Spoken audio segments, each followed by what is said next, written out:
In 1942, Lucio Fulci directed his masterpiece. Don't Torture a Duckling was a groundbreaking film in the giallo genre for being centered around the taboo horror topic of murdered children. It is gritty and emotional, but also beautiful. I am the Italian Horror Guy, and this is the Italian Horror Guy podcast. So I have teased, well, not really teased, but I've mentioned in recent episodes that this is my favourite movie of all time. So despite probably being slightly prone to hyperbole, I assure that this is not an exaggeration.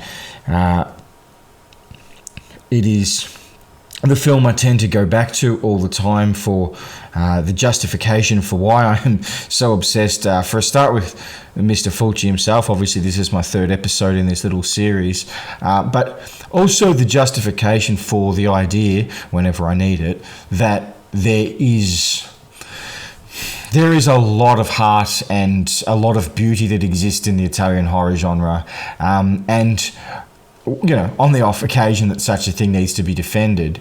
But I think also from a country that has a lot of very, very famous films and directors, and obviously it's, you know, film outside of the US does sometimes struggle for its place, that this stands on its own two legs as an unbelievable film. And it doesn't necessarily matter that it's about... See, I guess what I'd say is that to one extent or another, there is, for non-horror film people, there is a certain dismissal of the genre that I think the topic simply won't let it overcome, and that one of the problems with the genre is that it naturally produces a lot of nonsense and garbage, and that if you explained just off the cuff what Don't Torture a Duckling is about, there is a very good chance that someone would sort of scoff at that and say, I really don't want to be dealing with that. It sounds stupid. It sounds like a bad idea. And see, the thing is, and I've maintained this for a very long time, ever since I realised that the horror genre was, you know, my favourite. Although, again, the giallo film can often be debated about whether it belongs in the horror genre, but as I have defined a number of times, I think I'm quite happy to broaden my to make the definition of the Italian horror film as broad as possible.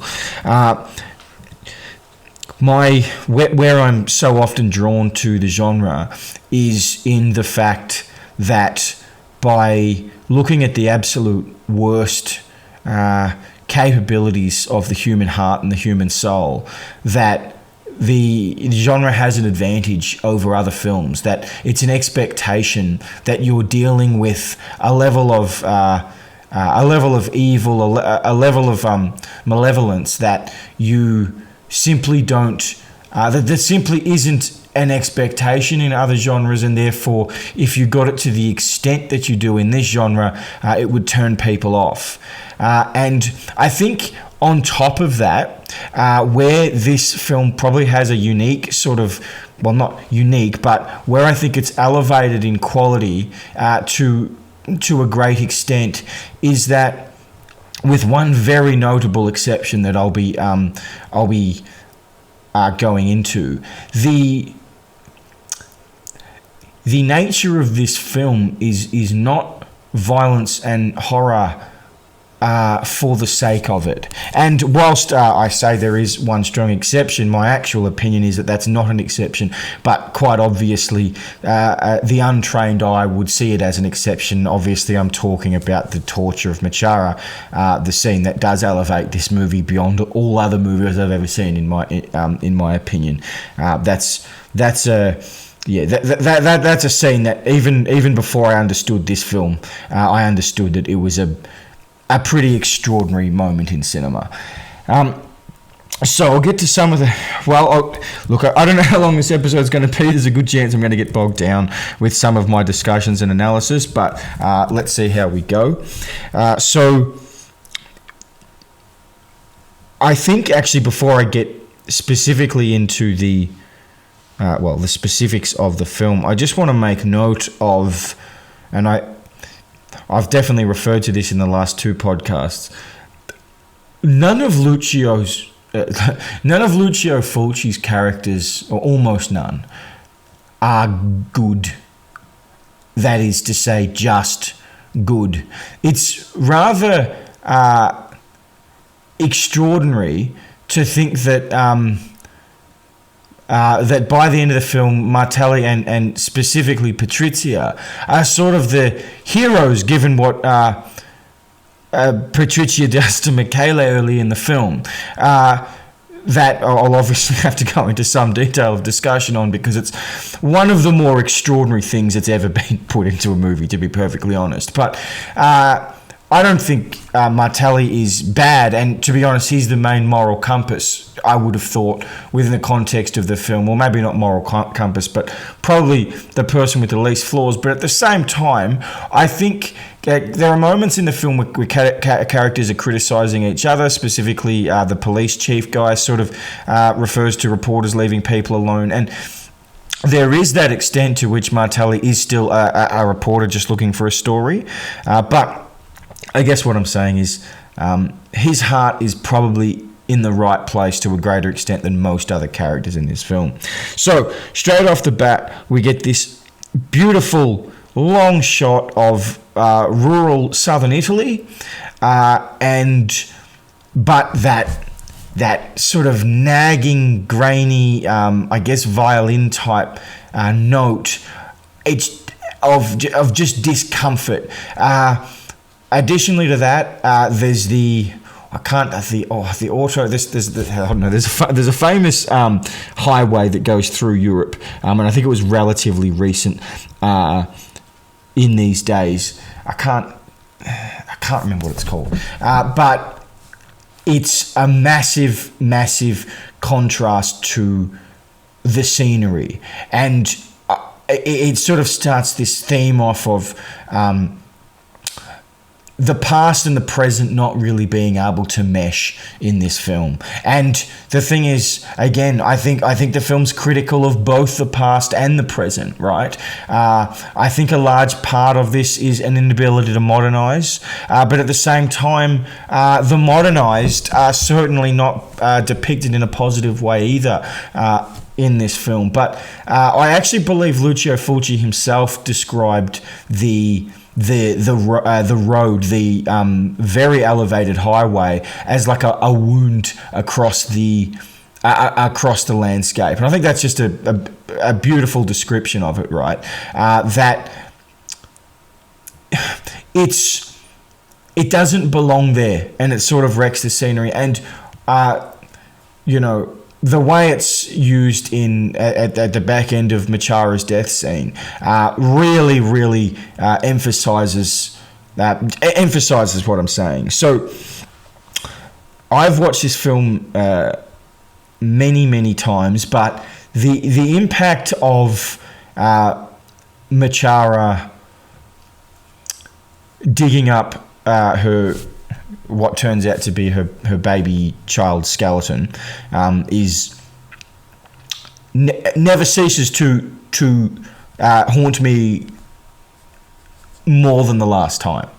And it's interesting, this scene, because for a start, you get that really dramatic sort of horror-sounding music, and in some ways, it's that kind of stuff that actually locates this film within a horror context. I think outside of, because there's a lot of ponderousness in this film. There's a lot of patience and unfolding, but clearly digging up a skeleton has its roots in the history of horror film. So that's fine, but the film right off the bat from these opening exchanges just inherently puts a degree of discomfort in the viewer that you really never quite get a hold of, I think, even when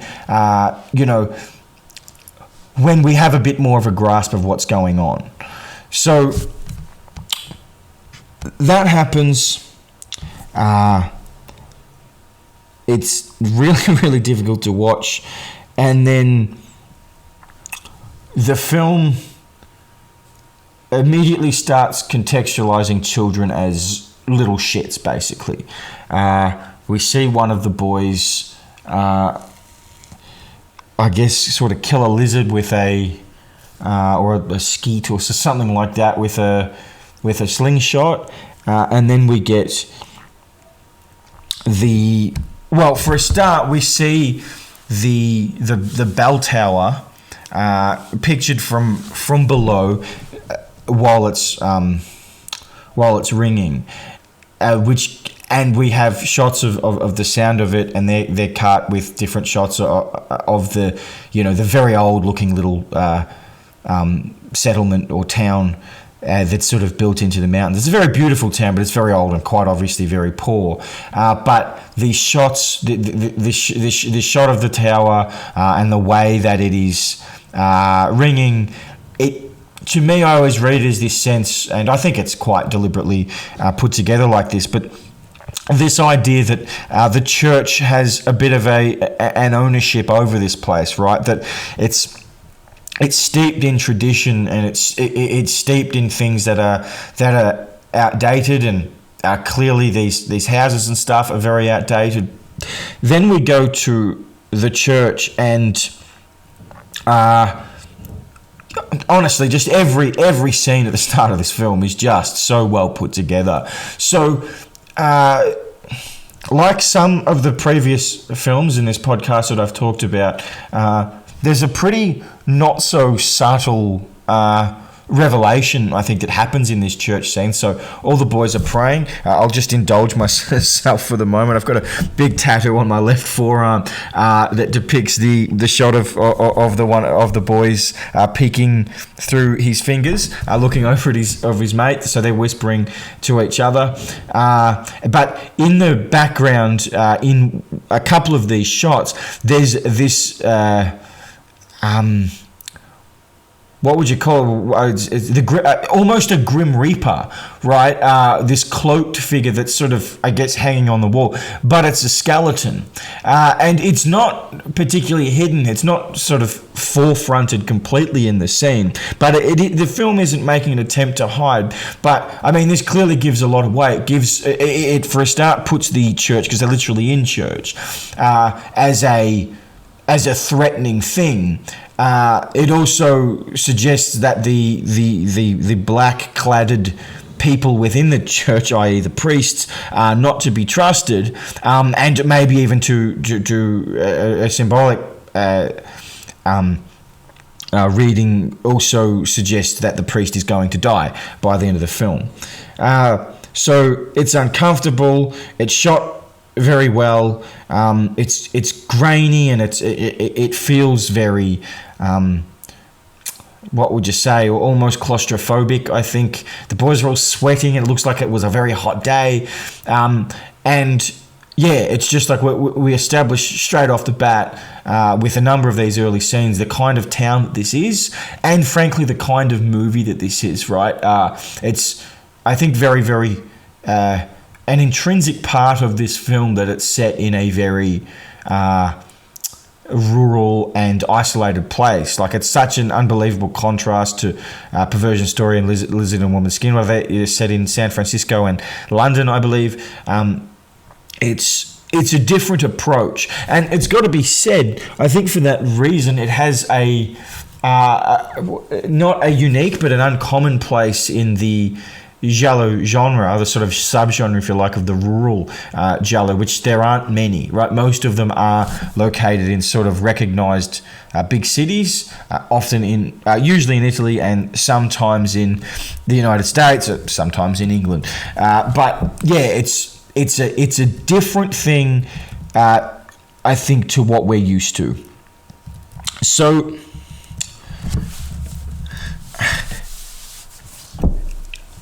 one thing that the film does a lot, I don't know if this is like a budgetary thing, is so the extraordinary Quei Giorni in Siamate, the Ornella Vanoni song played while Machari is being murdered. there are subtle moments when this music is taken on, and I hadn't really realized this until relatively recently. When the three boys are doing their weird little routine under the highway before they go to spy on the prostitutes, there's this little almost like a childish version of that playing in the background. Do do do do do do. It's very like almost keyboardy, sort of like a weird sort of mix of it, and it's got really, really fun vibes, but it seems to play in the film before or during something crucial happening a lot of the time. So, but in this moment, it's like it sort of indicates that, you know, we're dealing with a bit of childishness here. I think the interactions between the three boys are so effective. Just about my only criticism of the film, well, look, there's a couple of subtle ones, but my only criticism probably of the structure of the film, even though I think it's necessary for the way it unfolds, is that because to get to the point they have to start killing the kids quite quickly, we don't get enough of these moments. I honestly think the way the kids are written and the way they interact is really, really so effective, even with this sort of clumsiness that would always come, no matter the quality of the production, when you had English dubbing, right? And even Italian dubbing. I'm pretty sure they dubbed all languages for Italian films back in those days. But their interactions are so funny.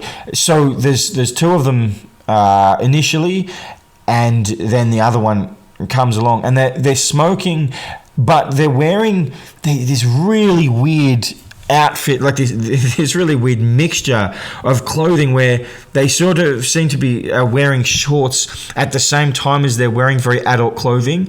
They are smoking as well, so they're like imitating adults, and it's made very clear though when the other one comes along, he's running down, and he's seen the prostitutes in the car. They're coming. He's very excited, and then he describes them. He says that they have tits like watermelons and huge rears, and it's obviously hilarious, but part of the point, right, when you look both at the imagery, the way they're dressed, the fact that they're smoking, and the way they describe women, it's we're dealing with kids who are aware, right, of this stuff, but they don't really comprehend it, and I think that's such an important part of the film, right? I mean, you know, that is, I guess, the fear of Don Alberto throughout the course of the film, or that they are interested and that they shouldn't be. But you know, I think on top of that, it's just fascinating because, look, I understand why horror films don't kill children very often, right? I completely understand that there are certain things that you don't want to go near, but the fact that it doesn't happen so often, I think in general is a very missed opportunity, because the kind of content that you can get out of this kind of thing is just fantastic, because you can depict the way in which children are forgotten about, ignored, or misunderstood within the context of, you know, adult-run worlds, as pretty much every world is, or every society is. I just think the kind of social commentary involved, the kind of readings that you can get out of these films, so much more interesting, right? Or, well, not more interesting, but there is an opportunity to do so many interesting things with it, and often I think that, by not doing this more often, the horror genre does miss the opportunity. But as I say, I understand it, right? So it's interesting what happens in the scene. There's these two random prostitutes and two men, and then there's Giuseppe, who's, you know, hanging around like an absolute creep, right? And he's pretty obviously framed as a creep, but I guess it's a difficult way to introduce him to the film, because I think the method, in fact, I'm just thinking about it now with a lot of the characters, almost all of them actually, with, funnily enough, the exception of Don Alberto, is all the characters of note in this film, at least straight off the top of my head, are introduced to the film in a much more negative way than the level of flaws in their character, shall we say. Not least Patrizia, but we'll get to that. So, not that Giuseppe's ever presented as anything particularly positive, but the more we come to understand about him and the more we come to understand about this town and film in general, we understand that Giuseppe's more of an outcast and, probably a little bit disabled, more so than he is a bad person, right? So he's doing some creepy stuff, right? He's spying on this interaction between these four people without their permission. Except for one of the guys who opens it and opens the window. But he's a person who clearly doesn't understand social cues and whatever. But so it's interesting what then happens, right? Because the three boys see him being a peeping Tom, and then rather than try to watch some of the action themselves, like is allegedly the point of them going there, they see the opportunity to mock Giuseppe as a big baby, which is quite funny. But what they're doing is very much what kids would do in the situation, right? Whereas an adult or more sexually developed person would have presumably, who also doesn't have a problem with being an absolute creep, would presumably have continued to do whatever the thing that they were planning on doing when they got there. Also, what's interesting is the fact that Giuseppe is doing exactly what they're doing, which I think he's an adult, but he's not a complete adult in that he doesn't seem to be able to function in the adult world to the same extent that the kids do. The adults do. So he's a bit of a, symbolically he's similar to the children in that way, right? I think subsequently, pretty much everything that happens to Giuseppe after this moment is fairly, I wouldn't say everything's totally unjustified, but look, put it this way, this film depicts outcasts of society in an unbelievably moving way. I don't know how accurate it is. I've read a lot of comments about people involved in this film saying things like, people don't believe that these places actually exist in Italy, but they do. And people who know that have often said it's an unbelievably accurate depiction of this kind of place. So there you go. But nonetheless, regardless of how well the outcast characters are depicted, the level of sympathy that these characters end up drawing, especially Machara, but I think to an extent Giuseppe as well. Yeah, very, very, very, very effective stuff. So right after that scene, because let's not forget, the film is at pains to never allow us to be too comfortable. So to this point, we've probably had about 4 or 5 consecutive minutes where it doesn't feel like anyone's in any particular danger, or that things aren't all, slow, strained violin-y and just something we'd like to avoid. Immediately at the end of this scene, as Giuseppe's chasing after them, saying when he catches them, he'll kill them, we get this really dramatic and quick cut. And this happens a lot in the movie, right, where there's not a lot of warning that a scene is about to be cut, certainly not the exact moment it gets cut. And we go from that straight to the shots of the gloves putting pins in the little voodoo dolls. Plus we get the dramatic music that comes in the background. And to be honest, I think it's these images plus the shots of the whiskey that really have a very clear visual reference to the genre in general, right? It's not just that it's Italian and that it's a murder mystery.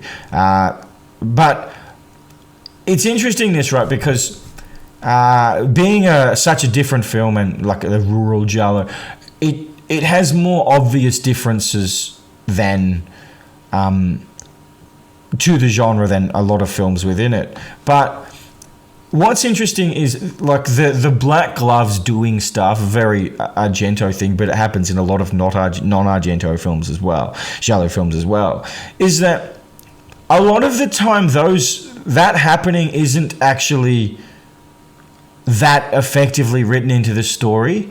Like it's just that a lot of the killers happen to wear black gloves, and even with Argento's stuff, like I think to Deep Red, and it's just like the characters sort of lining up little toys and things. In this film, it's actually very, very effectively written in, right? Because it is obviously revealed to be Machara as the film goes on, and it's part of her. What would you say? Her superstition and her, I guess, psychosis, right? But what is also fascinating about it is that, and look, there's probably other examples that I can't think of off the top of my head. This is a rare case, at least, when the gloves and the hands doing things aren't actually the killer. And I think, given how early it's revealed to us that they belong to Machara, I think we have an instinct. Well, basically because the film, I think, directs the attention on Machara as the murderer just too blatantly, too early to believe it. And it does this a lot of the time, right? But I think it gets away with that simply because a big part of the inspiration, it feels, of this movie is the idea that children are so easily unsafe, and the reason for that is that you don't know who the threats are, right? So this film instead decides to make everyone a threat, except for Don Alberto, because of course, we have to have complete trust and faith in priests, right? I think that was probably a very much a thing in early 1970s Italy, I'm sure. And the film's probably significantly more prophetic than we understood, I would suggest, at the time. But anyway, so we now move to, well, one of the more extraordinary scenes that's ever been shot. And to be clear, I'm assured that whoever played Michele was not in the same room as Patrizia, Barbara Boucher, I believe her name is, when this was shot. And there is a shot from behind him at one point where it actually does seem to be a different actor. But, yeah, nothing in the scene suggests they're in the same room, and I'm pretty sure they weren't. So Michele gets home and has a bit of, exchange with his mother, which is actually, a pretty cool little, just, I guess, extra piece of information, right? She is a bit annoyed. She's commenting that her father, she doesn't know where he is. That he's out with his cronies, and says, heaven knows where you go. All these different comments, and then she sort of makes a bit of a dig at Patrizia, saying, can you take her orange juice up? She must be tired, the poor old thing. But it's like, they seem to be working as some kind of servants for her, basically, because she's sort of the only character in this film that is depicted as upper class, and not depicted, explained as upper class, and they do make a bit of a deal of that as the film goes on. And she's there to, I think they say her father sent her there because of a drug scandal in Milan or something. So he gets the orange juice and he starts walking up the stairs, the spiral sort of stairs, and there is this cool music going on in the background that is probably a little bit hard to describe, but I would describe it almost. It's the kind of music you would have almost like you're moving into a different world, right? That I think that's the point of it, right? Is going from his normal sort of basic poor Achendura life, but upstairs here through this portal, shall we say, of the spiralish staircase, that this is a different world in here. And boy, is it a different world in there. So he goes in, and through Patrizia's little wave machine thing, well, quite large wave machine thing, Michele can see that Patrizia is completely naked in her chair. And he's very, very nervous, and he puts the orange juice down on a table and attempts to leave.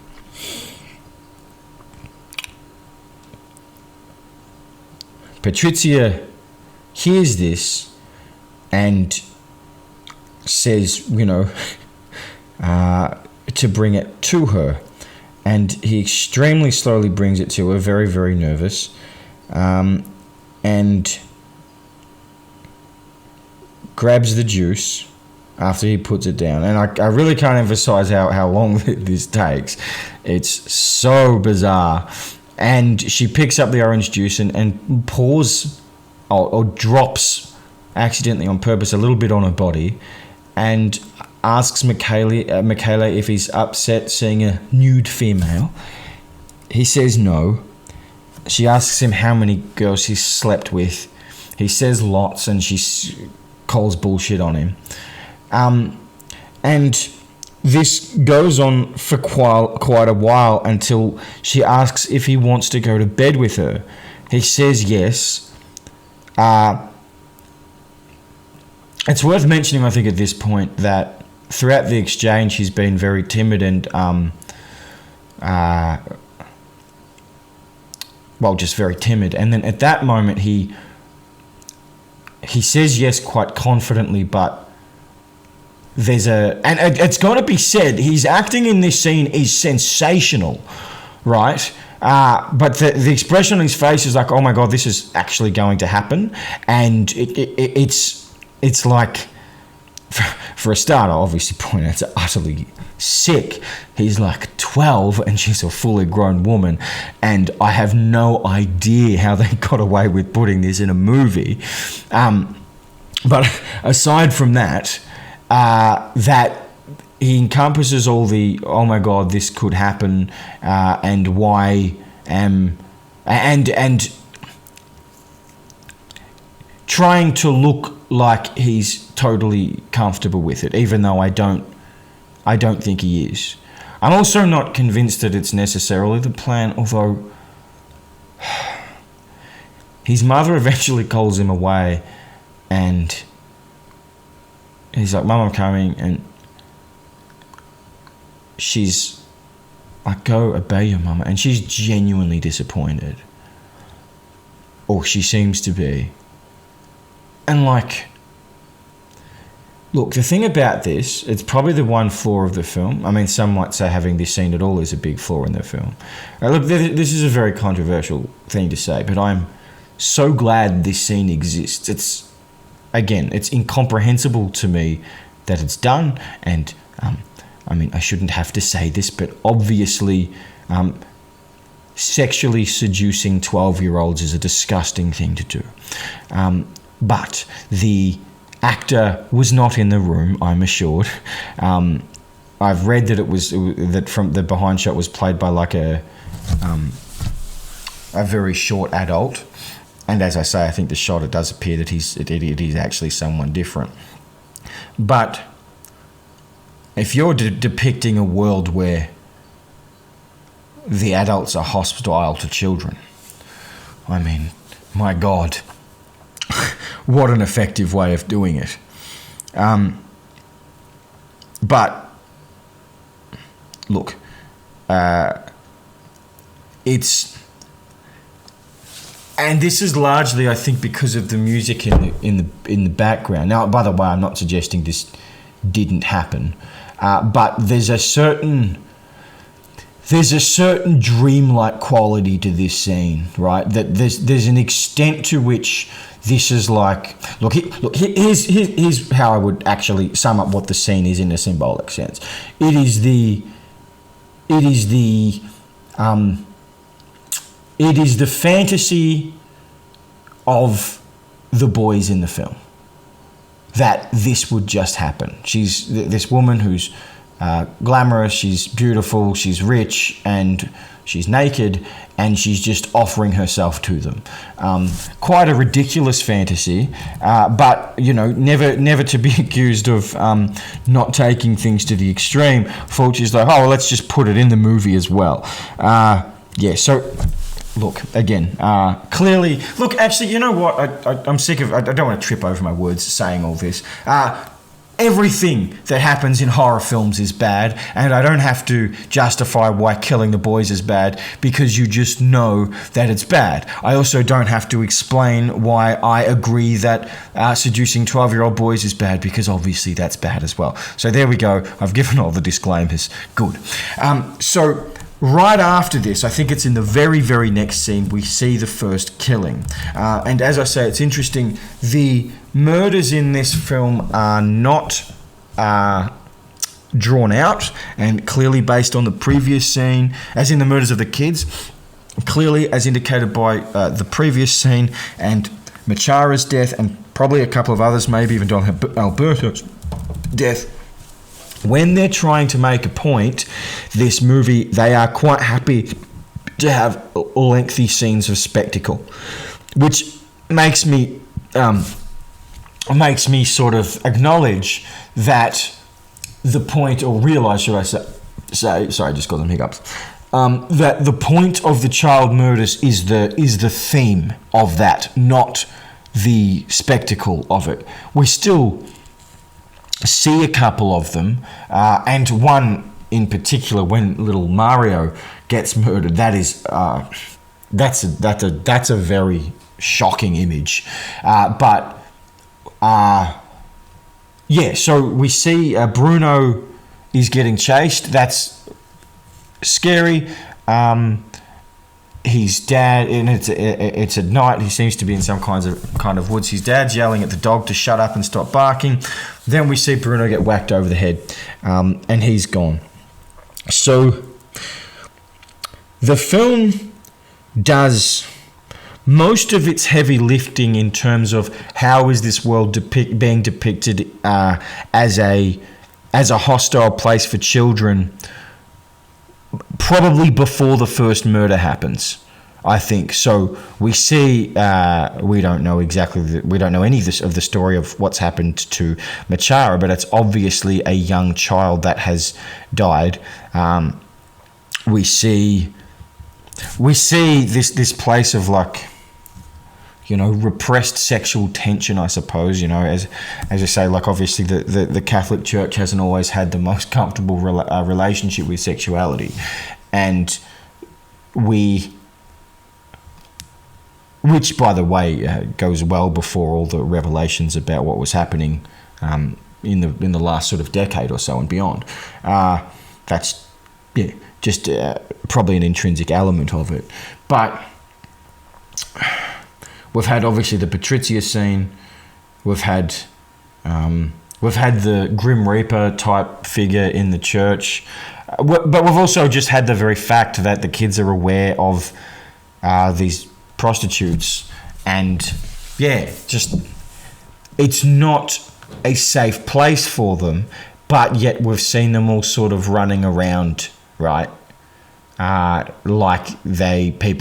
fine. They just are places, and people aren't necessarily keeping an eye on them. So we're now introduced to Martelli. And again, so he's not in the most negative way, but again, back on that theme of negative depiction. So we see Machara digging up a corpse. We see Patrizia trying to seduce a 12-year-old boy. We see Giuseppe spying on prostitutes and saying he's going to kill some children to them. seems like an empty threat, but they do die. And then we see Martelli. So again, he's not the worst, and also Thomas Millian was a great actor. But he's at his most annoying in this opening scene. So, well, first we get that he's talking to well, I think he seems to be like reporting verbally, like what he's trying to get his scribe to write in the paper, I suppose. But then after that, he's like sneaking his way into the police station, like, and says something like, "Oh, it looks like I've got to play tricks on these guys to get into the people in the car with him," and he's just generally being a little bit of a pain in the ass. So then we see we're introduced to the cops for the first time, and I suspect this is a fairly undervalued and under-discussed aspect of this film, just the interaction between the police. One is rather incredibly how there are a lot of scenes with them throughout the film, and it seems to be a given that they're going to be quite relevant to everything that's happening. But they, late-ish in the film, but well before plenty of important things happen, talk to Patrizia, and then she leaves, and then we don't see them again. And it's so strange because, and you know, I think this is one of the things of probably the Italian horror film, probably Lucio Fulci's films, but probably, you know, international cinema in general, I suppose. Or, you know, European cinema especially. I think that expectations can just shifted around a lot, because the police clearly serve a particular purpose symbolically within this film, and their purpose was never to actually uncover anything or be the sort of explanation for finding out the result. So the parents of Bruno are in there, talking about how they're respected by the whole region and they don't have enemies, and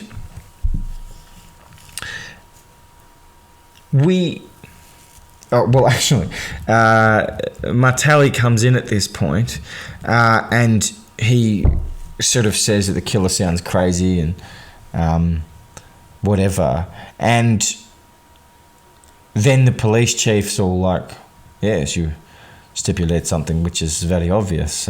Who are you?" And so then they remove him because he says he's a reporter. They don't want him in there, obviously.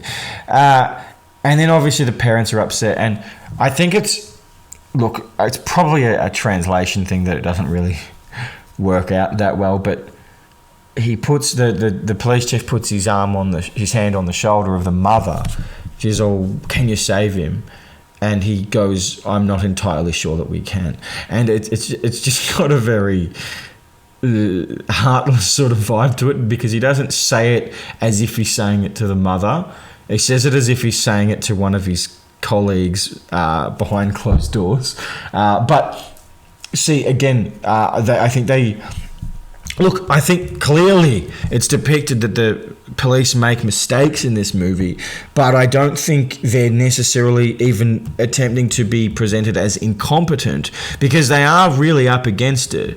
But again, I think the point in this scene is for us to not like them either, right? It's like, as relatively redundant as this guy turns out to be, he doesn't say anything so crass or at least unthinking as he does in that moment. And I don't know, I just find that very interesting. So they then said, and actually again, the other cop, the guy with the mustache, so I just think he's a really good casting for a cop. He seems like a bit of a meanie as well, the way he yells at Giuseppe to speak into the phone. So yeah, they set up Giuseppe to go and get his little money from the furnace in whatever that place is. And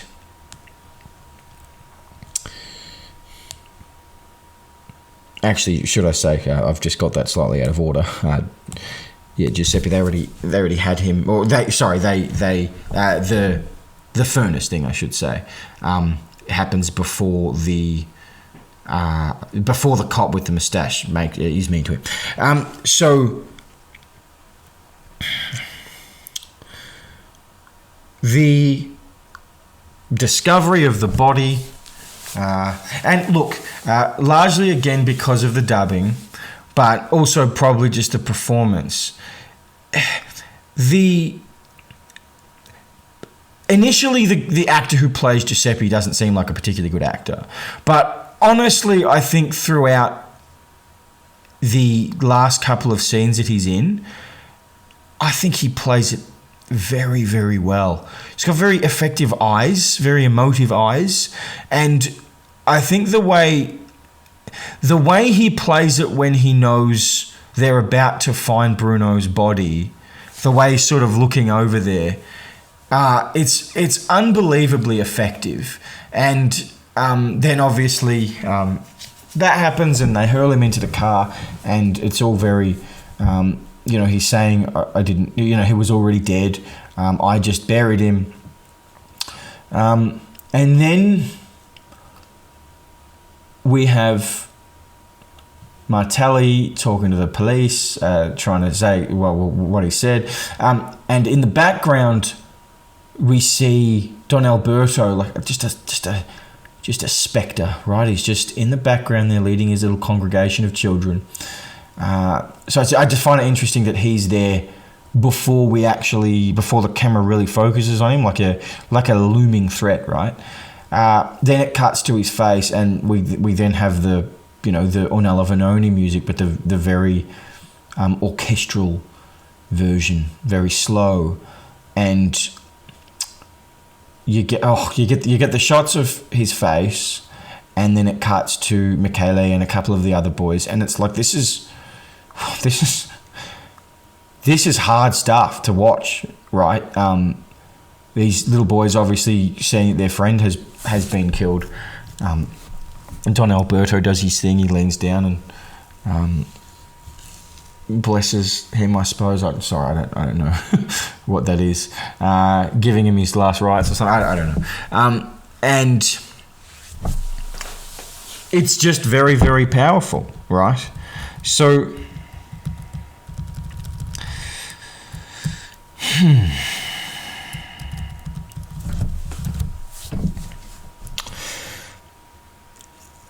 we go through a process of like the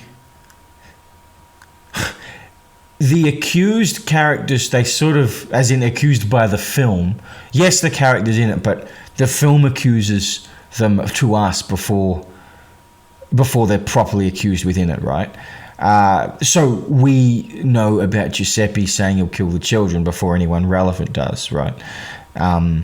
We know that Patrizia has done this thing to Michele before. Well, I guess no one else ever knows that. So whilst he's being hauled away in the truck, see, this is the moment that it's meant to be confirmed, right? And then the film immediately, before it's even confirmed it's not him, has already tried to tell us it isn't. Because after that scene, the camera sort of shows Machara watching on. Initially, again, just like with Don Alberto, we see her in the background first, and then it zooms in on her face, and then we see some of that extraordinary Florinda Balkan acting, as a little subtle, crazy smile, right? Like she believes that she's responsible for his death, and she's happy about that because of the voodoo dolls. So that happens, and then we get some great angry mob imagery, right? They're all rushing to wherever the police station is, and Giuseppe's being moved out and he's arrested. And again, he's acting in this scene like he looks genuinely scared, this bloke, right? Like genuinely. And he knows that he's got himself into something. So it's worth mentioning, like I think he said he found the body and he found the body, buried it, and decided to, ask for a ransom. And that's very ordinary behaviour, but as the police chief would say, the inspiration of an imbecile. So he gets hauled off in the car, and that's the last we see of him, right? The film's done plenty to accuse him. It's the last we see of him, and then we go straight into the police station again, and the police chief says to some guy that the mob are shouting for the killer of that boy, and we've got to find him.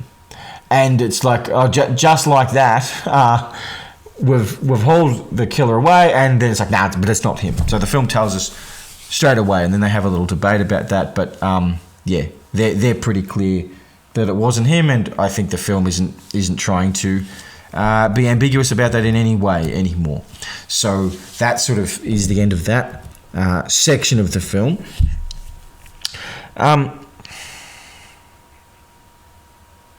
It's also worth mentioning that the police chief says that the contradictions in Giuseppe's statement are merely evidence that he is slightly mentally deficient. Interesting wording.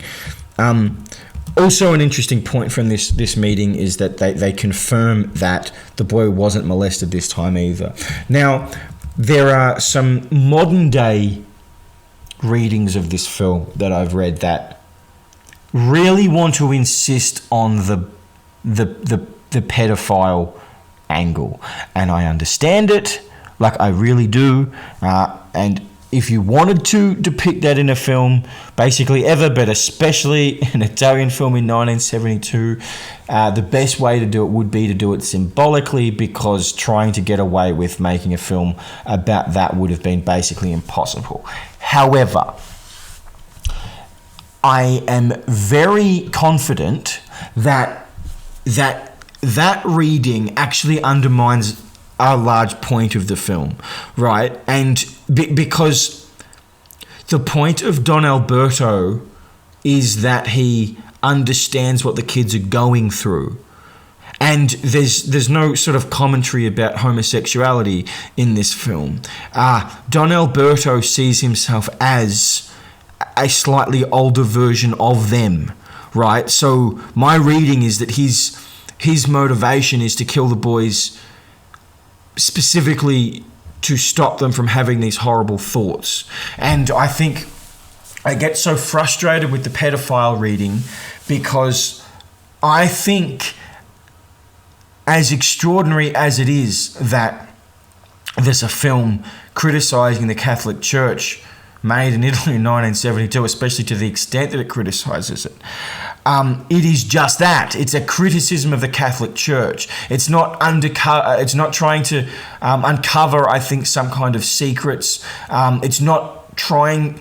Honestly, I know this is a big call. I don't actually think it's even trying to make a commentary on priests or priesthood. I think, to an extent, I think Don Alberto is the sort of sacrificial lamb, if you like, of this film, in that he embodies and represents the what would you say, the uptightness and the at least on the extreme end of the scale, the fear of sexuality that sort of pervades the Catholic Church. So I understand the pedophile reading, and I know that the flashback scene when when Don Alberto's having his face smashed up on the cliff, when they have flashbacks to him playing with the boys, that's been read. Sorry, that sounded bad. Playing soccer or football with the boys is like this sort of sneaky depiction of pedophilia. But again, I don't read it as that. I read it as see, they're all dressed in white in this scene. And I think the idea is that of purity. Like, as he's going to his death, that's the thing.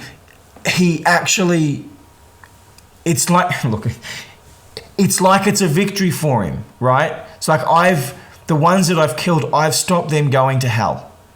And in his head, they're all pure, so they're wearing white. It's like, it's angelic. It's not pedophilic. So if that's your reading, there you go. I've just given my counter argument to it. I'd love to have a debate with a person about that, though. And also, I just don't think there would be any point in writing into the script that this time there wasn't molestation either. I think part of the point was that the film actually didn't want people to interpret it that way, because it wasn't about that. So,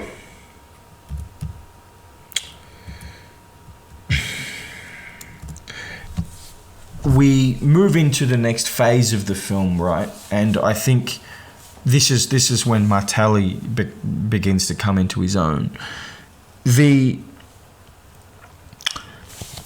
conversation between Martelli and Don Alberto is excellent. It tells us so much without giving anything away, but it's subtle. And so there's this aspect of the interaction that it just tells us so much about the film, right? So, for a start, I think Don Alberto, Mark Perel was a very nice-looking guy. Speaking of tattoos, put it this way: most of my left arm has "Don't Torture a Duckling" tattoos on it, but I've got Mark Perel tattooed on my hand. He, in this scene, displays both like empathy for the boys, but also just enough hostility towards outsiders and outside views that it's just a bit of a preview, I suppose, for the rest of the film. So he's talking to Martelli about the fact that he's a reporter, not in a hostile way, but he says, I'm a friend of the news vendor. And certain papers can't be read here or something. He says, in fact, they don't even get here. And in that moment, has this very smug smile, right? And I think, for in a symbolic sense, I think this is actually it feels to me like a commentary on the fact that the church has too much power in the first place, right? That he, as the priest, has the ability. He is a friend of the news vendor, and he has the power to say, no, this kind of thing, can't be read. Sort of North Korea type stuff, although not quite as extreme as that. But then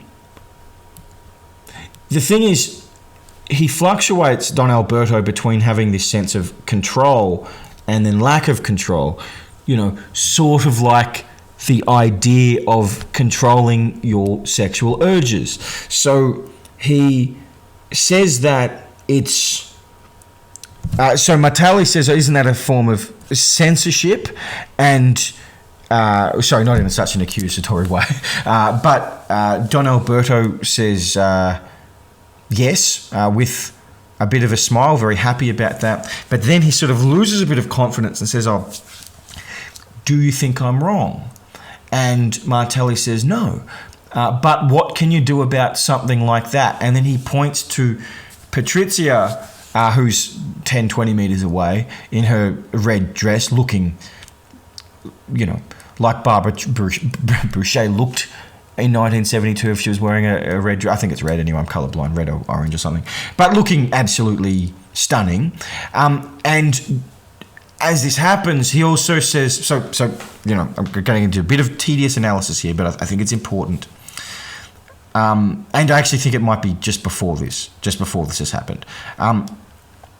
He says, he talks about wanting the boys to come to come and see him to his church, and they're playing soccer, and soccer is represented as something that is enjoyable, but that it is distracting to their devotion to the Lord. He says this quite directly.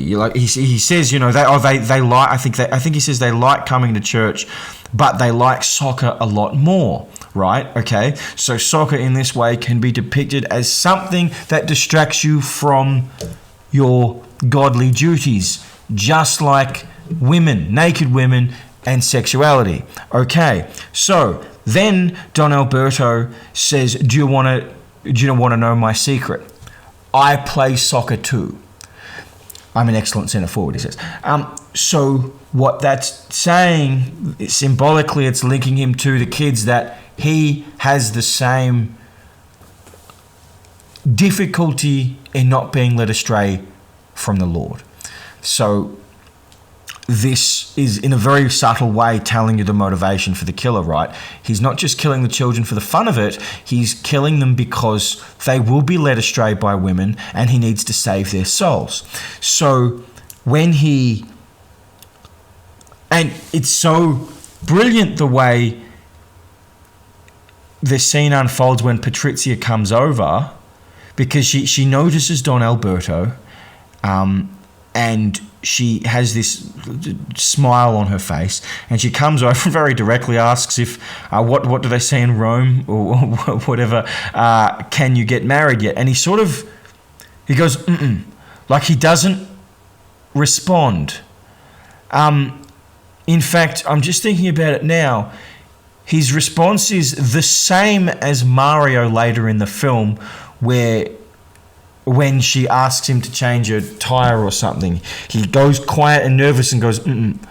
And Don Alberto does the same thing because he's nervous in the presence of this beautiful woman. And it also shows the extent to which he struggles to control his urges. So, to control his urges, he just tries to ignore the situation completely. And it's also worth mentioning that he doesn't completely control his urges, because just before this happens, or sort of during the process before Patrizia comes over,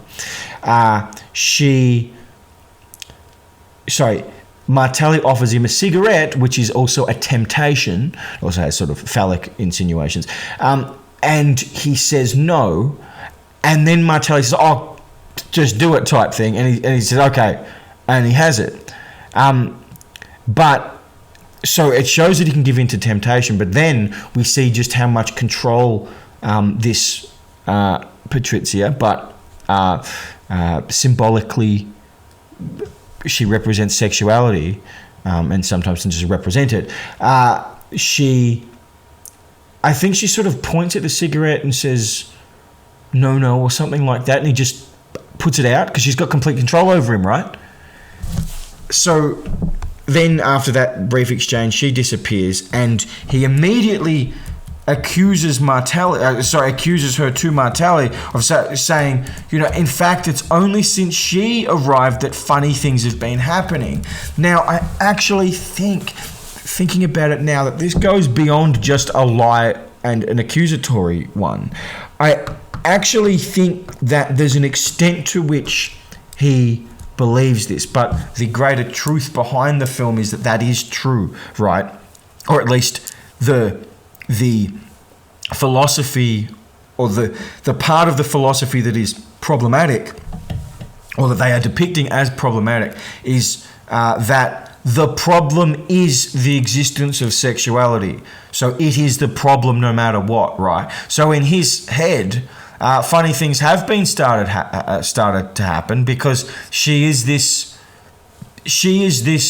symbol of sexuality, an actual, literal sexual being in his own mind, and clearly the kids' minds as well, that needs to be removed, right? She doesn't belong there. She, in his mind, is the evil infiltrating. So, fair to say it's probably not the most pleasant perception, I suppose, of the Catholic Church, but that's already, I think that's already been made pretty clear. So soon after this accusation, we get to the next death. Quite a lengthy scene, and look, this is actually the one part of the film that I'm a little bit unclear on, because Patrizia's interview that she does with the police that I was referring to before is not... She sort of contradicts herself and lies a number of times, so I'm not sure if she's actually making up that she was talking to like a drug dealer or something, but the film plays it like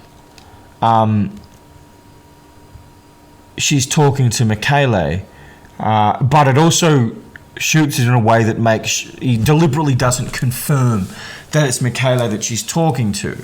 But then the problem with that is, I don't know who else Michele would have run out of the house for, because he's drawing naked bodies, naked female bodies on a piece of paper. He gets a call, says, "Who's afraid?" He'll come out and see whoever's calling him. So I don't know actually if the film is trying to clarify whether, or either way, right? I don't actually know if the film is suggesting that it's Patrizia who calls him. It's just his actions would suggest it is most likely Patrizia, because, again, why else would he go out there and he does his hair up all nice and stuff? So anyway, he goes out there and there's the guy from Beatrice Cenci going through the woods, although I've never actually seen Beatrice Cenci, but that's something that I definitely want to do. I've never been able to find an English-speaking version of it, or one with subtitles anyway. So that guy's there, and then where shots of Michele sort of hiding from him, and then cutting to Patrizia driving up and down the highway like an idiot are shown, and then eventually we hear someone else coming through the woods. Bruno smiles. Sorry, not Bruno. Michele smiles. Then we just see a POV shot from the killer, I suppose. And his expression changes, and then we see him get strangled and he dies. This is a slightly more graphic scene than the first one, because you can see, for a start, it's lengthier. He doesn't just get whacked on the head, but he gets strangled for a bit. And then you can see bruising on his neck. So that's a little bit more... Yeah, it's just a little bit more extreme, right? So, again, I mean, are we to believe that it was Don Alberto, perhaps, who called him? Because the thing is, why else would Don Alberto be there? I don't know. Is that an argument for the pedophile thing? I'm not sure. It's the one part of the film that's a little bit ambiguous, I think. So nonetheless, Don Alberto kills him. Why else would he be there if he hadn't called him? So I suppose he just knew to call him. I don't know.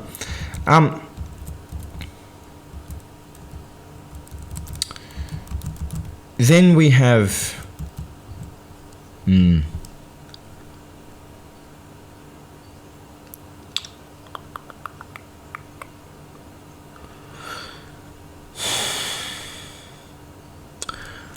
We have the first interrogation that Patrizia has with the police.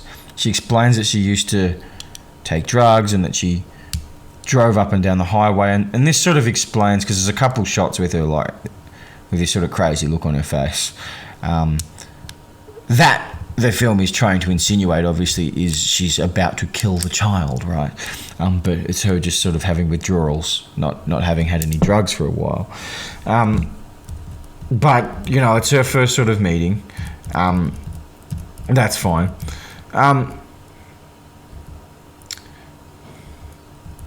We then...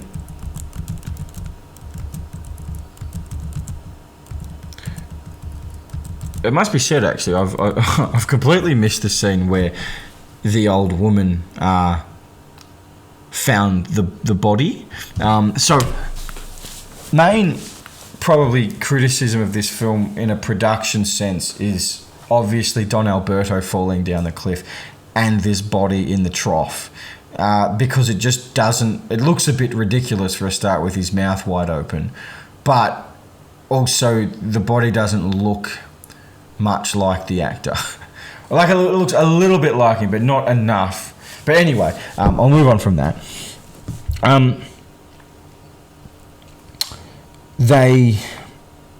We eventually... I'll cut straight through to the funeral for Michele. Great scene. because it's like everyone's there, and the mother is it's very Italian, right? Very, very loud, very bombastic, very Italian funeral, and she's yelling and saying, the killer's here with us, I know it. And then I remember the first time I ever watched this movie, back when I thought it was shit. I saw this scene, and the way it pans across and the way Don Alberto turns sort of near the camera, I was like, it's him. It's obviously him. And I was convinced of it from that moment, and I was obviously right. But I think it was largely because this film's so much about the church, and it's the one part that never seems to be directly criticised by the people in it, and in the film, that is. And also that right after this moment, there's sort of this little panning of, like, it shows Patrizia, it shows Machara, and it's like, it's definitely trying to point the finger, and it's like the more you point the finger, the more I think it's probably not the case.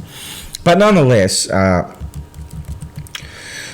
can forgive films for the killers being quite obvious when the message behind the film is so much more important than the surprise. And I think the best thing about that, right, is that it's such an intrinsic part of this film that the Catholic Church is sort of repressive, that it had to be him. But also within the context of the film, not just us viewing, but the characters within it, they had to not suspect him as well. It's not just a good little device to keep the interest on who is it, right? I think the significance of this film goes well beyond that. It had to be him because it's about the repression of the Catholic Church. So it shouldn't be a shock, but to an audience member in 1972, it's probably a shock.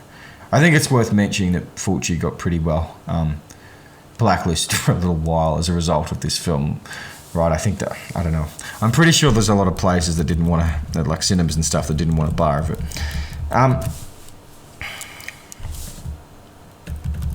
We then see Francesco's his name, the Piacenza guy, and he is an old man who seems to be sort of interested in magic and stuff. And it's interesting because we now have a conversation between the mustachioed cop and the older cop. And so I haven't gone into too much detail about this. I think I will maybe after I discuss Machara's death. But there's like a bit of a gap there in terms of how they sort of understand things. And like... So the old cop sort of feels like, I think it's implied that he's been in this town for years, right? He knows the ins and outs of it. He talks about Giuseppe and Machara and what he knows about them. And he also explains about Francesco doing all this black magic stuff and whatever. And then, so they have that conversation. Francesco's a bit of a smart ass, but, fair enough. And at the end of it, when it's sort of realised eventually by the mustachioed cop that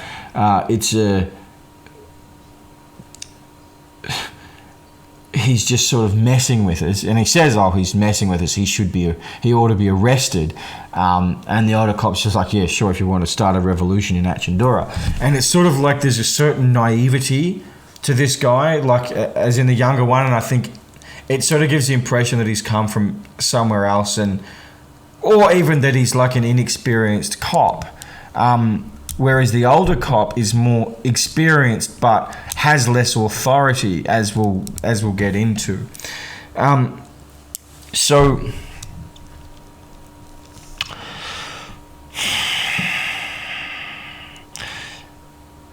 they bring in some the Carbonari. I'm not exactly sure. The cops, the like big city cops, they've got their helicopters and stuff, and they. Yeah, there's actually quite a lot of scenes with the cops around this point. They sort of find her Machara's little cave, I suppose, where she is doing this voodoo stuff. And I think these scenes leading up to her death are actually very, very crucial because the older cop explains that there were rumors that she had a baby with Francesco, right?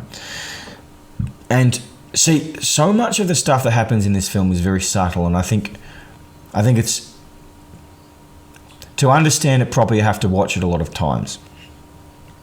So she's very downtrodden, but so they talk about the rumors of her having had a baby, but it was never born in it. It was never, and died, but it was never buried. And I think the younger cop asks if there was an investigation at the time. He said, well, no, these were just rumors. We've got other stuff to do. And so I think it said that it's like she went to see Francesco because she thought she had a demon in her or something. And then she, like, to be honest, this is something I've never actually explored with this film. I've thought about it, but I've never actually sort of articulated it in my mind, or certainly on a podcast. She is explained, I think, when she was 15 or 16 as believing that she was possessed by the devil or something, and went to see Francesco.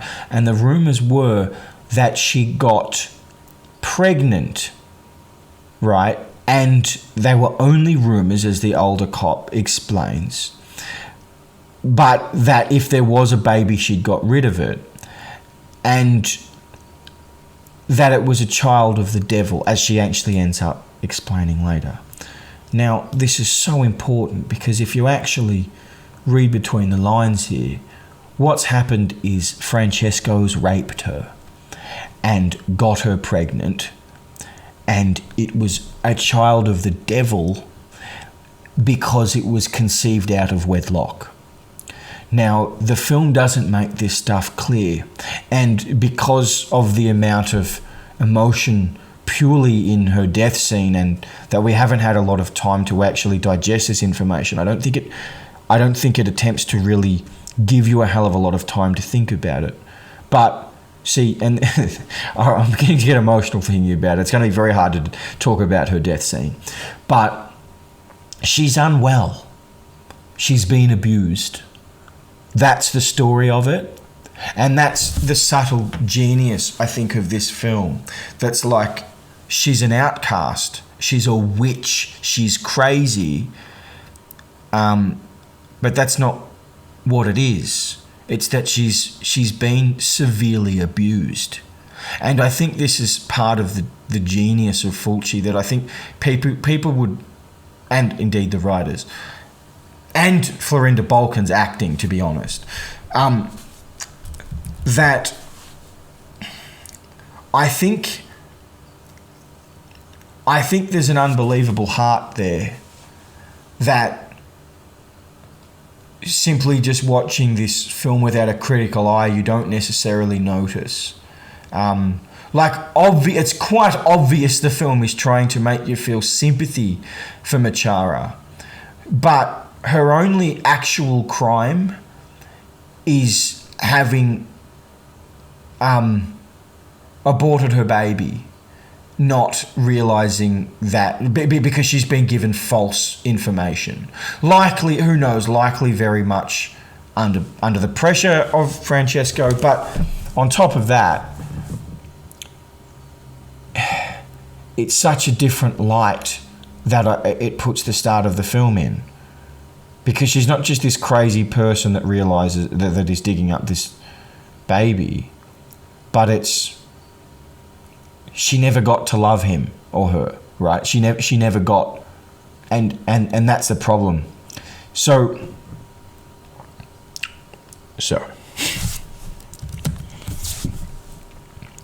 eventually they catch Machara. They surround her. She's running through the woods, and that is, look, this whole sequence within the film is utterly devastating, right? It really, really is. Especially really thinking about and understanding Machara's plight, I should say, throughout the film. So she gets surrounded by dogs, and that sort of, it makes her seem like an animal. I think that's part of what the film's trying to do. And then it's got one of these quick cuts, right?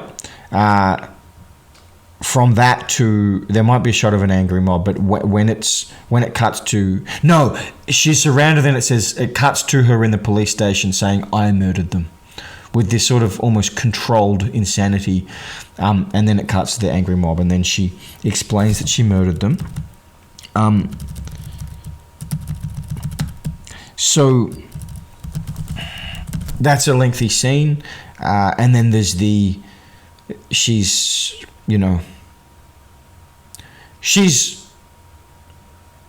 she also seems very physically unwell. It's not clear why she's frothing at the mouth when she's all over the place, but there's obviously some kind of schizophrenia or bipolar or all of the above going on.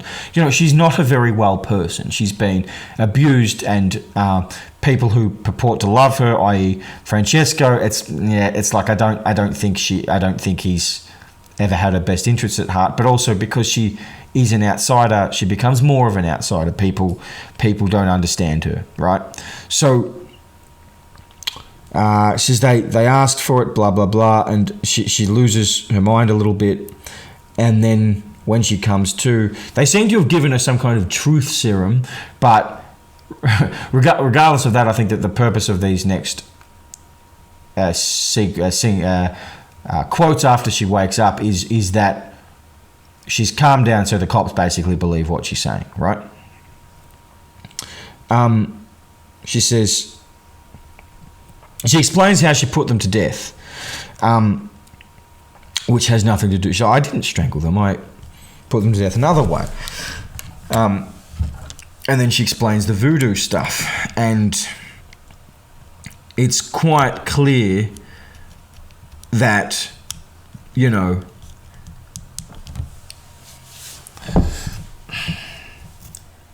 it's quite clear that it wasn't her, I think, to us as well. So by this point, I think she's a very sympathetic character already. And also in the flashback, in the interview, she explains in flashback her motivation for her problem with the boys, right? So says, that they'd been digging around where he was born, and they'd had a bit of an argument, and etc., and obviously that's why she did the voodoo doll thing, and it's just obviously a coincidence that they actually happened to get murdered at that time. But it's a very good way that they link up everything that's happening back at the start of the movie. And so that happens, and they agree. So I think I'll talk about the cops now, because I might forget after I really go into the scene. So this is a really key part. The older cop says to the chief that they should keep her for a bit longer. He says, "What's the point of that?" The chief, and then the older cop says, because he knows this town well. The younger cop with the moustache, who's rather arrogant throughout the film, is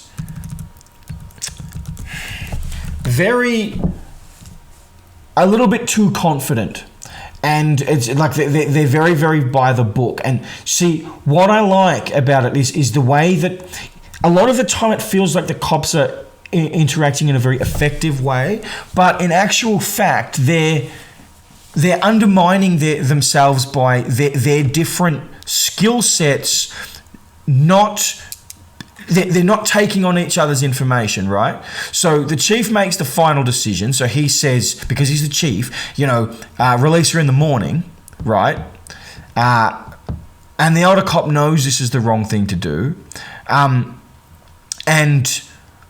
when when the older cop's saying this, he's saying vague things about understanding the town and stuff, but he's not saying exactly what he means. And I think it's largely because, he's been in this town for a long time, but he hasn't seen anything like this. And he understands that there's going to be repercussions for her if they let her out. But then there's the younger cop who says, oh, well, you said yourself that she's innocent. And he's the overly confident one. So he undermines the older cop who clearly has experience in the town. And he's like, yeah, well, no one said she wasn't innocent, blah, blah, blah. So he reluctantly stops making his point. But the point is, he needed to say why. He needed to say, look, I think there's going to... Like he says, I think there's going to be trouble. But he doesn't really go into any detail. And see, this is the thing, right? The skill that this cop has is that he is older and experienced and he understands the town. And the other cops don't. But they have more power and more confidence than him. So it doesn't work out. So they release her, and then we have the most extraordinary sequence that has ever been captured on film. So Machara wanders very aimlessly. Well, she knows where she's going, but she's very troubled. And I'll just mention that one of the things that happens very early in the police interview thing is that she says, "Put me in jail," and she's pleading with them, right? It's like she's going to be safer there. They can take care of her there. That's how I read that anyway. So she's wandering through the town. A couple of old women see her and like spit on the ground. This seems like some kind of Italian tradition, like a shame thing. And the way she looks at them is devastating. And then eventually she wanders closer to wherever it is that I guess she's going back to see Francesco, I suppose. And she is surrounded, she sees a couple of men getting out of their car. And she wanders into this graveyard, unbelievably ironically, and there's this sort of rock and roll song that's playing as they beat the crap out of her. And this is brutal. This is an incredible scene, and it's so difficult to watch. And one of the most effective things about it is when that first song ends, and it's already clear what's happening. She's already been beaten a number of times, but the DJ that we can hear from the car of one of these guys, and it's worth mentioning, I think they're all the parents, or three of them are the dads of the killed boys, I believe. That, in fact, there might only be three of them now that I think of it. I can't quite remember. Anyway, the DJ says, "Now for a change of tone or a change of pace or something," and the beautiful voice or whatever of Ornella Vanoni, and then the start of the song plays, and she gets punched in the face perfectly as the music starts to kick off, and we are exposed to the most harrowing sequence in movie history. We've just recently been given information, I think. In the last 10-ish minutes of the film, we've been allowed, I think, to properly understand Machara as a person. So up to this point, we've only really seen her as a bit of a crazy, but also a bit of a threat. But probably not harmless, but probably like she's troubled. But now we know a little bit more about her. It's worth mentioning, I once looked up the meaning of the lyrics of this song, and a lot of it can be linked to, I think it's like the lyrics are very much like about, I think it means those nights I spent with you, and I think it's in reference to a deceased child. So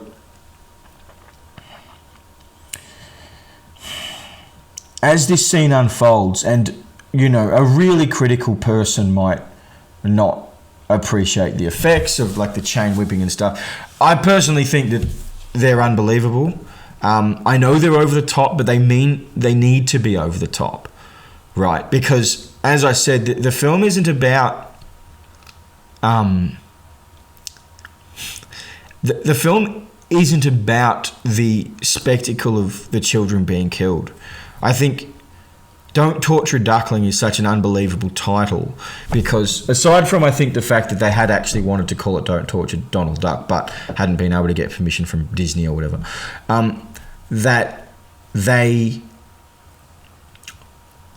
a duckling is a very innocent creature, right? It's a very defenseless, hapless creature, sort of like Machara. And that's what they're doing in this scene. So she gets attacked for a while, and then there's something so brutal and methodical about the way the men walk off, like their job's done. I must say, I have this version for anyone interested. You should pick this up by Arrow Video. It's like a double. It's this beautiful version. It's got like a cross on the front and like the sort of drawing of a girl holding a duckling, and it's got an interview on it, but if not, I'm sure this is probably on YouTube somewhere, where Florinda Balkan watches this scene for the first ever time. She was 76 at the time, I believe, and my God, I don't even like interviews usually, but my God, that's moving. And she talks about, to think there are really men that do this. So the music reaches its crescendo within the song as she's struggling to the gate. So then we cut to the end of the scene, the end-ish of the song, as she struggles to the highway, and this is where I think the highway again becomes relevant, because the highway is not an advancement for southern Italy or the small town of Achendura. It's merely a means for the more well-off people to get to their summer beach homes or whatever. So it took me a while to actually notice this. The first car that drives past, everyone in it sees her and very quickly look away, right? They don't want to be dealing with the problems of these small town pathetic people. So she struggles all the way up to the highway and no one sees her. And then after that, no one else notices her. There's something so devastating, right, about the fact that when she was talking to the police, there was a sense that she'd given up, right? That she just put me in jail. But it would be so easy for her to give up during this sequence. And I think she knows to an extent that she's going to die. But she's determined to try to fight for herself. And unfortunately, her injuries are too much, and the last image of the car driving past as the music really slows down and the image goes into slow motion and it focuses on the little girl who actually looks a little bit like Melvina, with her red hair, holding her ball, and Machara looking longingly at her like she never had her child grow up.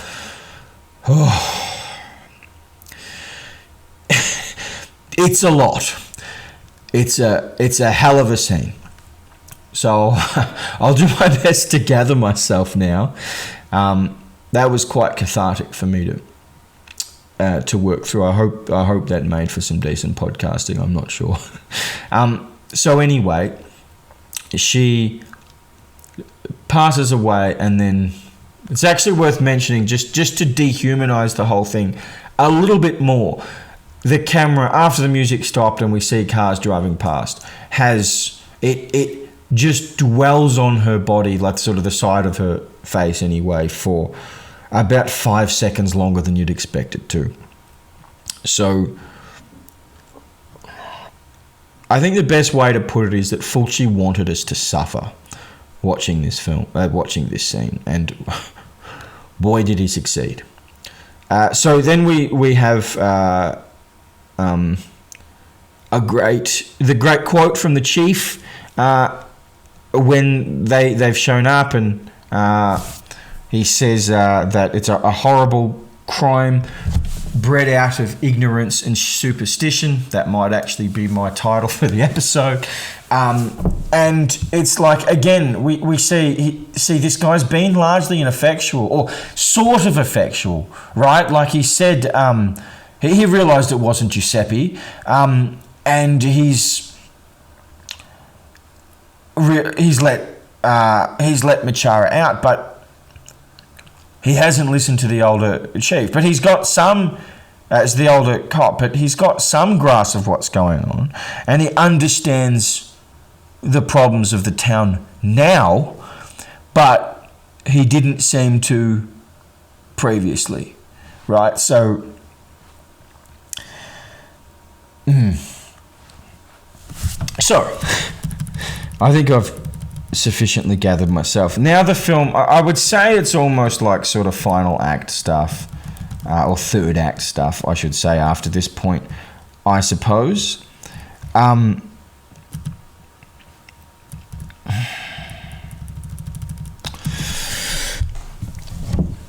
Look, it's been going a fair while, this podcast. I think I can condense the last section of the film a little bit, because I've gone so much into the characters so far, and I think that a lot of what happens towards the end is sort of extensions of that. So we deal with a little bit of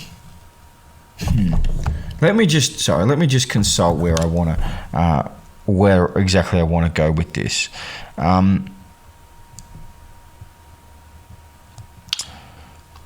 Okay, so there's a few scenes with like a scene with Patrizia, and so this is the difficult thing, right? I think it's maybe the biggest flaw of the film. It's not that I'm critical of the scene itself of Patrizia teasing the boys. It's that I think the film uses her for two different purposes. One is as that provocateur, but the other as a sort of sympathetic character. And the problem is with her having done that, a sympathetic character who doesn't really understand children very much. In fact, a person who doesn't belong in this place, which is potentially a criticism of the place, but at the same time, how much sympathy can we possibly hold for her when she's doing what she did? So she sees Machara, Malvina carrying a doll without a head, and insists that she should buy her a new doll. And then she's a little bit too insistent, to the point that it looks like she's trying to kidnap her. So fair to say that Patrizia doesn't deal with children very well throughout the course of this film. Martelli comes and has a chat with her about the fact that Malvine is deaf and dumb, and that happens. So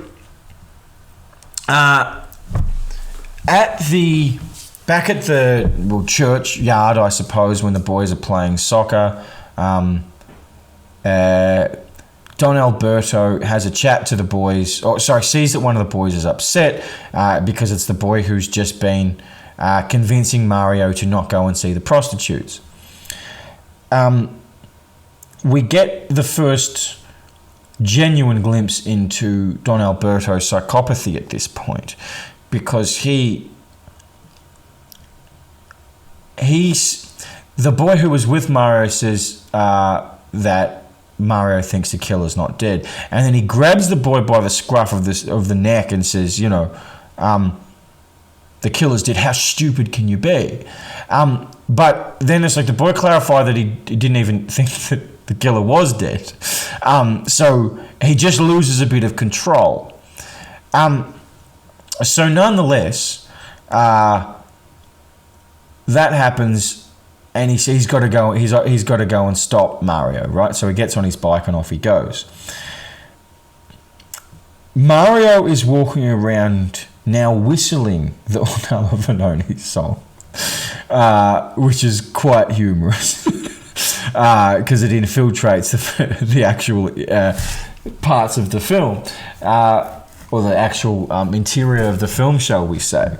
Now, we think that Patrizia the film's trying to make her good, but then she sees Mario and she's obviously, she's had a flat tire or whatever, and she tries to get Mario to change the tire, and she's like, which would you prefer, a kiss or money? Now, evidently this is again disgraceful behavior, but if not for her opening scene where she's naked and toying with a 12-year-old boy, this scene could be just seen as like her being a smartass, albeit an inappropriate smartass, but a smartass nonetheless.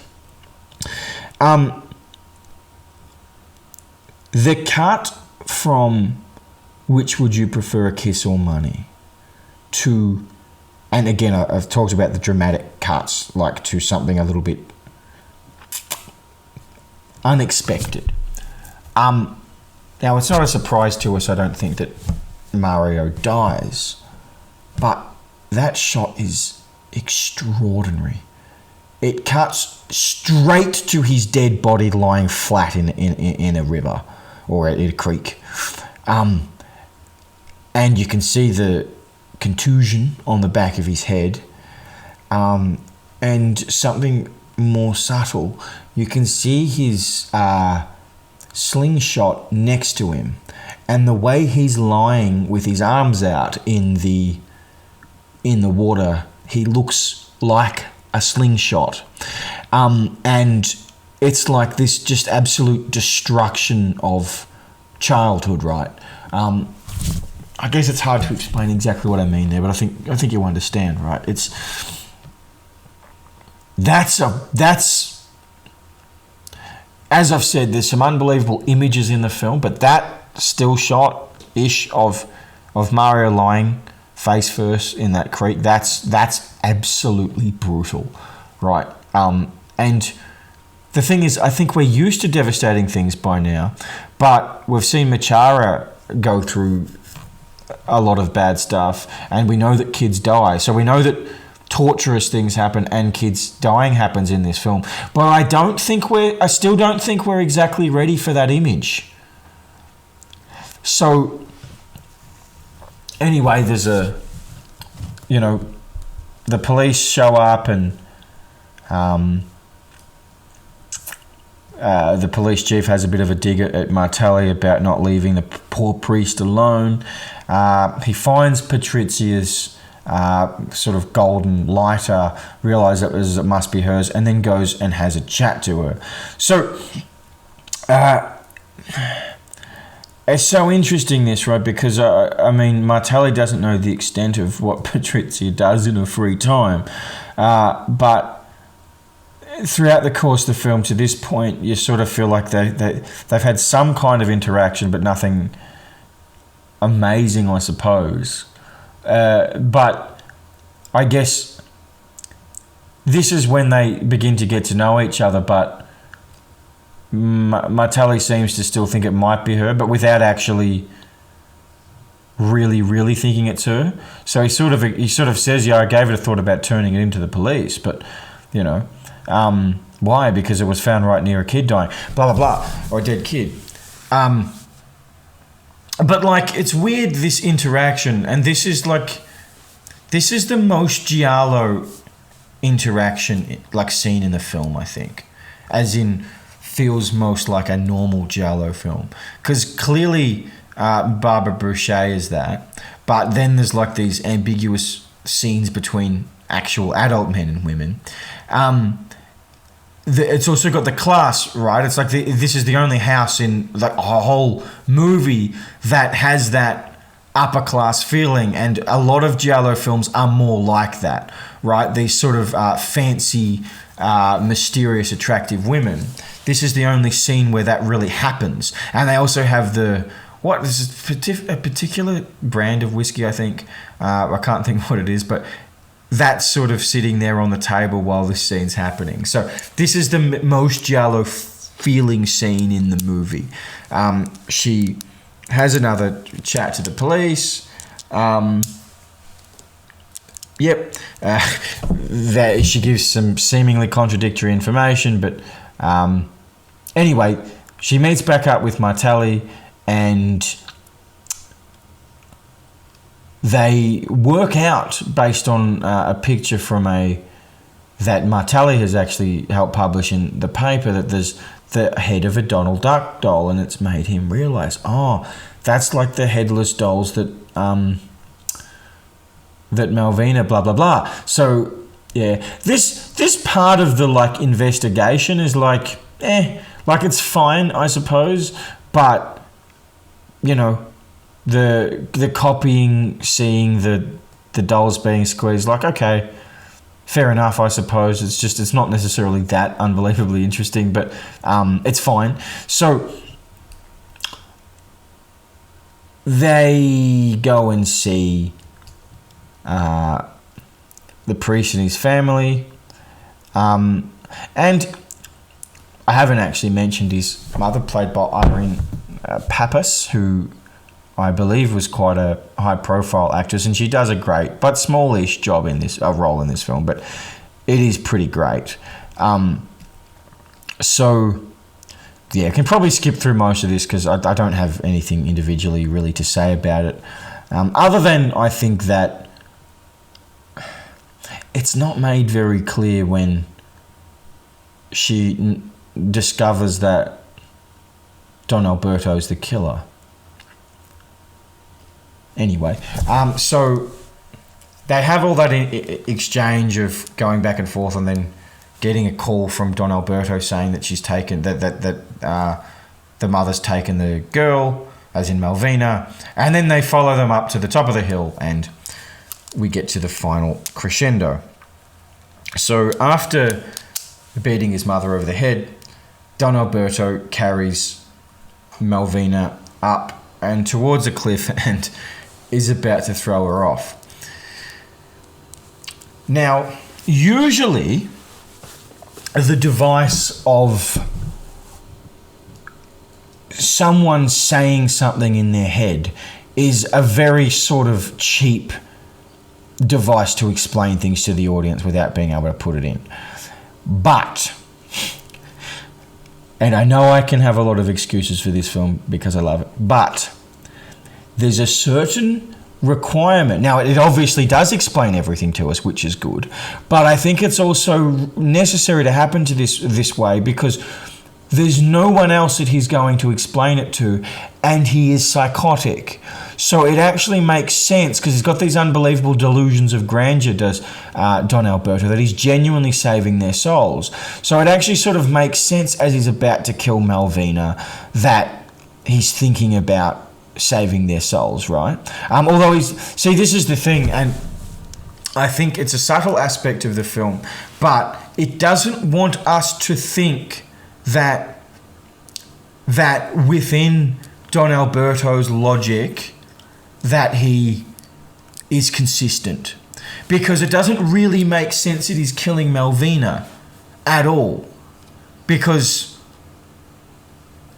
she's not a young boy and she's clearly not at that development age, so he's just killing her, right? Or at least to this point in the movie, he's killed boys that we've seen are genuinely interested in sex, right? The three boys from the start, and then Mario. I don't think we've really seen any other boys in the film like that. So he's removed the sin from those boys. But it's like as it goes on, suddenly he's no longer differentiating, right? So even within his own logic, he's struggling. But nonetheless, he's climbing to the top of the hill. He's about to throw her off, and then Martelli interrupts. They have a bit of a fight scene that probably goes on a little bit too long. And it probably isn't shot that well, but I actually think it's really effective the way Martelli struggles off the side of the cliff. Like, to get into that position, it was probably not going to be easy to do it particularly effectively, but they do. So as Don Alberto's about to kick his hand off and make him fall, he grabs Don Alberto's foot and chucks him over the side of the cliff. Now, I understand it looks pretty lame the way he's falling, because much like the mannequin from earlier in the film, the face doesn't look much like Don Alberto. Also, I've never fallen off a cliff before. I'm pretty sure if my face smashed up against the cliff, sparks wouldn't fly up. Okay? Cool. All right. So I don't want to dwell on that, because I actually love the sentiment behind this scene, right? Because a big part of the whole thing of the priest is that perfect image, the purity of it all. Mark Perel seemed to have unbelievably smooth skin, and as I said, was very good looking. So he's very pure. So the sentiment behind specifically his face getting smashed up is that it's destroying that purity, right? It's destroying that perfect image. Additionally, he functions on a sort of higher or like greater than thou basis, and therefore higher up. So he falls down from that perch in a symbolic and literal sense, right? From the cliff down to lower ground. But most importantly, the flashback, or not flashbacks, in fact, it's important not to think of it as a flashback. The images in his mind, as I sort of alluded to earlier, are something of a victory for Don Alberto, right? That the voiceover, him explaining why he does it, right? I do it for them, right? They can come to confession, yes, but what about when they stop coming to confession? What happens to their souls then? Then they truly will be dead forever.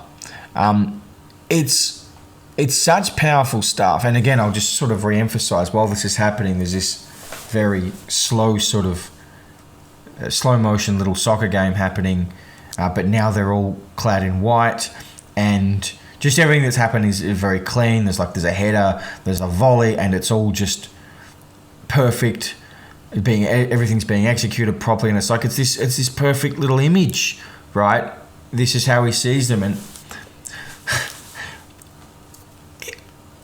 really reading it in depth, it's like maybe this image that he's having in his head, it's like this is what he thinks it's going to be like in heaven, right? He's saved them, and he saved himself.